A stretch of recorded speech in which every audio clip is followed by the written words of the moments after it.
Bonjour à tous, donc voici le corrigé en image du DM.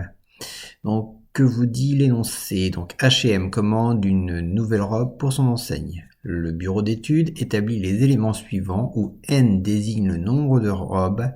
Les prix seront donnés en euros. Donc première formule qui vous est donnée, première fonction, donc le coût de production CN est donné par la formule donc suivante. 0,0025 n au carré plus 7,5 n plus 50 000. Puis la deuxième fonction qui est ce qu'on appelle le bénéfice qui est donné par B de n égale moins 0,01 n au carré plus 50 n plus 2250. Donc on vous dit que H&M compte investir 300 000 euros pour le coût de production et vous avez une problématique comme dans tous les sujets d'examen. Ce chiffre, donc 300 000 euros, est-il cohérent si l'entreprise veut faire un bénéfice maximal? Première partie, on vous demande de donner la somme que H&M veut investir. Bon, il n'y a qu'à lire, hein. Donc elle est ici, les fameux 300 000 euros. Donc les voilà, je les ai mis en jaune, hein. Donc on n'oublie pas de faire une phrase de rédaction. Donc la somme que H&M veut investir est de 300 000 euros. Donc question assez facile en soi. Petit 2, expliquer la démarche qui va vous permettre de répondre à la problématique. Sans répondre à la problématique, vous pouvez vous aider de la suite du sujet. Donc voilà, donc on vous propose de lire la suite. Donc moi je vais rapidement vous expliquer ce qu'il faut faire. Donc on dit, on va d'abord, première chose, on va chercher à calculer le bénéfice maximal à l'aide de la fonction b de x, hein, donc avec une étude de fonction. On va donc en déduire le nombre de robes qu'il faut produire pour obtenir un bénéfice maximal. Puis à l'aide du coût de production, c'est-à-dire de la première fonction qu'on a vue tout à l'heure, et de l'investissement 300 000 euros, on va déterminer le nombre de robes qu'on va pouvoir produire avec ces 300 000 euros. Puis après, pour finir, on va donc comparer les nombres de robes dans les deux cas. Donc on va attaquer donc le sujet. Donc le bénéfice, hein, donc on a remplacé les n par x, plus facile dans GeoGebra en l'occurrence. Donc première question qui est posée, calculer la dérivée de la fonction. Donc la dérivée, je rappelle qu'elle se note b' de x. Donc ici elle est égale à moins 0,001 multiplié par 2x. Pourquoi 2x? Parce que la dérivée de x carré c'est 2x vu en cours, plus 50 fois 1.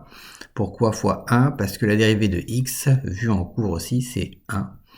Plus 0, car la dérivée d'un nombre tout seul, elle est égale à 0. Ce qui nous donne au final, moins 0,02x plus 50. Voilà pour la dérivée. On vous demande de résoudre la dérivée égale à 0. Donc on recopie la dérivée. On écrit égal à 0, c'est donc une équation du premier degré à résoudre, donc ça y est, c'est parti. Donc on passe le 50 de l'autre côté, il devient négatif, puis après on veut se séparer de moins 0,002, donc on va diviser d'un côté, puis on va aussi diviser de l'autre pour avoir le droit de le faire, ce qui nous donne au final moins 50 divisé, alors hop, un petit signe moins que je vais rajouter, ce qui nous donne au final 25 000. Donc, hop, la dérivée, elle s'annule pour 25 000. Maintenant, on vous demande de tracer la fonction, puis tracer la dérivée sur GeoGebra. Donc, on va aller faire ça très rapidement tout de suite ensemble. Alors après, petit 4 aussi, on vous dit en déduire le signe de la dérivée en utilisant GeoGebra. Alors là, je vous propose de le faire par le calcul et après on ira tout de suite tout vérifier sur GeoGebra. Donc on reprend l'équation qui est là, mais à la place d'un égal, on va donc mettre un supérieur tout simplement. Donc on se met à résoudre, on fait attention parce que ici on va diviser par un nombre négatif dans la résolution, et si on divise par un nombre négatif, l'inégalité va changer de sens. Donc ce qui nous donne x inférieur à 25 000. Donc ce qui donne en français que la dérivée ici est positive si x est plus petit que 25 000. Je vous propose d'aller voir tout ça dans GeoGebra. Donc GeoGebra, j'ai commencé à tracer. Alors voilà. Alors si j'ai commencé à tracer, on va travailler juste sur le bénéfice, donc ça je l'enlève. Et au départ, vous voyez, vous avez ce genre de petites choses qui arrivent, ce qui va vous poser problème. Donc première chose, pour pas avoir 0, en fait, c'est parce que l'ordinateur tout simplement arrondit. Donc l'idée, c'est d'arrondir par exemple à 3, 4 décimales, et vous allez vite voir que le nombre va apparaître. Bon voilà, hop. Donc j'ai fait alors pour le C de X, il faut que j'aille plus loin, je pense, jusqu'à 4 décimales, voilà. Donc ça c'est fait. Après, bien sûr, vous n'avez, si jamais vous tracez ça sur GeoGebra, vous n'avez pas tout à fait ça. Donc on va faire un clic droit sur l'écran, graphique, et vous allez commencer à régler vos valeurs. Alors je crois qu'on vous demande de régler entre 0 et 50 000. Voilà, j'appuie sur 50 000, ça y est, c'est réglé. On voit notre parabole qui arrive, et après, il n'y a plus qu'à affiner, tout simplement. Donc, on peut affiner donc avec soit la molette, etc. Donc, voilà. Donc, on a un petit peu tout ça. Donc, maintenant, on va les reprendre. Alors, oui, si, la dérivée. Pour calculer la dérivée, je vous rappelle qu'on écrit le nom de la fonction et on rajoute prime. B'. Alors, voilà, la B', elle est là, vous voyez, et en fait, donc moins 0,02x plus 50, c'est bien ce qu'on a obtenu, donc pas de problème. Par contre, pour déterminer son signe sur le logiciel, c'est beaucoup plus compliqué. C'est en fait, on a l'impression qu'elle est collée à l'axe, mais en fait, c'est dû à l'échelle. Dans ces cas-là, il faut dézoomer, tout simplement, ou zoomer plutôt, pour voir le signe de la dérivée. Donc, première étape, ce qu'on peut déjà faire, c'est trouver les racines de la dérivée. Hop, je clique dessus, et donc il me dit que la dérivée s'annule en 25 000. C'est ce qu'on avait trouvé. Maintenant, après, si je veux dézoomer pour voir ce qui se passe, dans ces cas-là, clic droit, graphique, et c'est au niveau des valeurs de y, alors que là, je vais aller mettre, par exemple, du moins 1, et à côté 1, pour aller voir ce qui se passe. Voilà, hop. Alors, je ne sais pas si vous voyez, donc ça y est, là, vous avez votre dérivée, donc qui est là. Donc, vous voyez que avant 25 000, elle est au-dessus de l'axe, et après 25 000, elle est en dessous. Donc, avant 25 000, elle est positive, et après, elle est négative. Voilà, donc moi, je vais revenir sur le graphique précédent, et on va repasser au texte. Donc, ça y est, c'est fait. On vous demande de compléter le tableau de variation, donc entre 0 et 50 000. La valeur qui annule la dérivée en 25 000. On a dit que la dérivée était positive avant 25 000, donc plus. Dans ces cas-là, on voit bien que la fonction est donc croissante. Après, bien sûr, la dérivée est négative, donc la fonction est décroissante. Il reste les valeurs à compléter qui sont ici.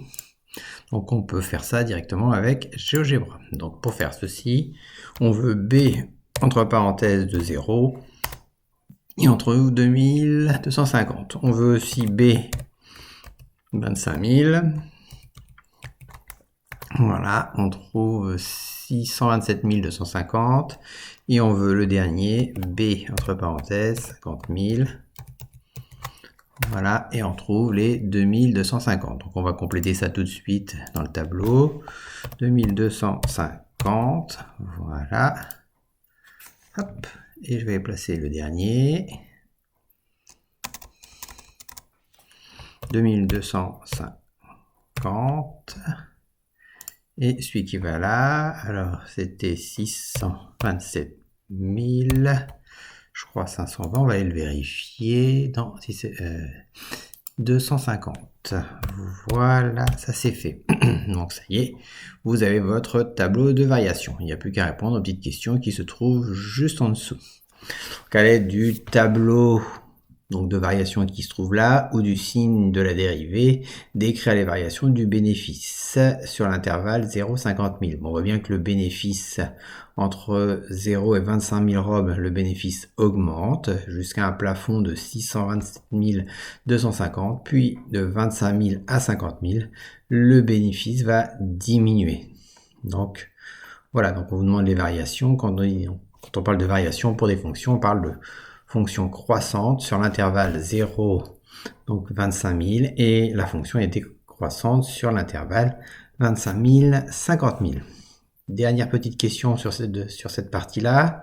On vous dit en déduire le bénéfice maximal ainsi que le nombre de robes correspondant. Donc le bénéfice maximal, il est pour 25 000 robes. Donc on a trouvé la valeur qui est ici. Donc il n'y a plus qu'à recopier. Voilà. Donc nous avons... hop, on va la mettre en rouge. Donc le bénéfice maximal alors est donc de... Voilà. Donc je mets tout ça en rouge aussi. Je termine. Voilà. Pour, on a dit 25 000 robes. Voilà. Ceci est fait. Donc voilà. La dernière partie qui est le travail sur la coût de production. Donc on vous dit trouver la méthode de votre choix. Le nombre de robes correspondant à 300 000 euros d'investissement. Donc vous pouvez demander un petit coup de main, c'était ce qui était conseillé si vous étiez en train de bloquer. On vous dit à l'aide du coût de production et de l'investissement, on va déterminer le nombre de robes que l'on va produire tout simplement. Donc et ça, on va le faire avec tout simplement GeoGebra. Donc on retourne sur GeoGebra. Parce que si je vais décocher le bénéfice et je vais reprendre donc le coût de production, la fonction 300 000, ça je vais l'enlever, j'en ai plus besoin. Donc voilà, donc le coût de production, on le voit qui est croissant, d'accord. Et on va chercher le nombre de robes que l'on peut faire avec 300 000 euros. Donc il n'y a plus qu'à cliquer sur l'intersection.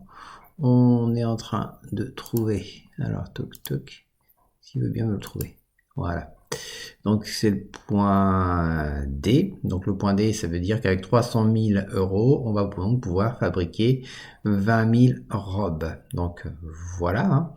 Donc maintenant, néanmoins, nous on sait que si on reprend le bénéfice maximal, si on a, donc ici je peux le faire apparaître avec les extrémums. Voilà. Donc il est ici, hein, si on produit 25 000, tout simplement 25 000 robes. Donc si on investit 300 000, bah, c'est peut-être pas suffisant, il faudra investir un petit peu plus. Alors si on veut pousser un petit peu plus loin, on va écrire x égale 25 000, voilà. Et on va essayer de déterminer la valeur qui est là.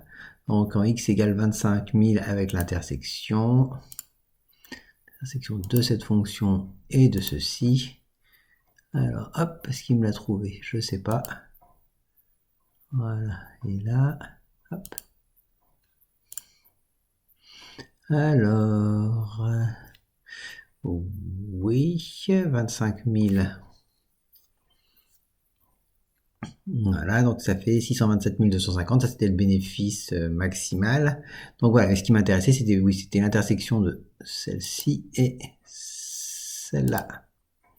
Donc on est sur en G. Donc si jamais on veut obtenir 25 000 robes, il faudra donc faire un investissement de 393 750 euros. Donc c'est ce qui est noté sur la fin, sur la dernière partie.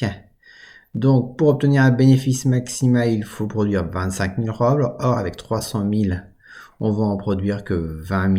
Il faut donc investir 393 750 pour obtenir 25 000 robes et obtenir un bénéfice maximal. Et au passage, c'est juste une petite remarque, hein, dans ce cas, le bénéfice pour une robe serait de 627 250 divisé par 25 000, ce qui fait qu'à chaque fois qu'on vend une robe, on a un bénéfice de 25,09 euros. Donc j'espère que je n'ai pas été trop vite et que cette vidéo va vous aider. Bon courage à tous.